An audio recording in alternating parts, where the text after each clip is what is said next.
ఎన్నికల ముందు ప్రజల సమస్యలను తన సమస్యలుగా పరిగణించి వారి వెన్నంటే ఉంటూ చేసిన పోరాటాల ప్రతిఫలమే బొజ్జల వెంకట సుధీర్ రెడ్డిని విజయ తీరాలకు చేర్చింది. శ్రీకాళహస్తి ఎమ్మెల్యేగా అత్యధిక మెజార్టీతో గెలుపొందేలా చేసింది. దీంతో నియోజకవర్గ సమస్యలపై ఆయన నడుం బిగించారు. తక్షణమే రేణిగుంట పట్టణంలో తాగునీరు, పారిశుద్ధ్య, విద్యుత్ దీపాల సమస్యలను పరిష్కరించాలని అధికారులకు సూచించారు.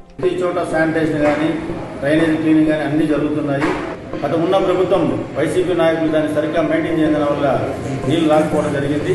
ఇప్పుడు దాని మీద ప్రత్యేక దృష్టి పెట్టి హుడావుడిన వెంటనే సమస్య సాల్వ్ చేయాలని 4 బోర్లకి ఆదేశాలు ఇవ్వడం జరిగింది. ఆ బోర్లు కూడా జరుగుతున్నాయి. ముగింపులేనిదై సదా సాగదా నీ కంటి రెప్పలంచున మనస్సు నిండి పొంగిన ఓ నీటి బిందువే కదా నువ్వెతుకుతున్న సంపద.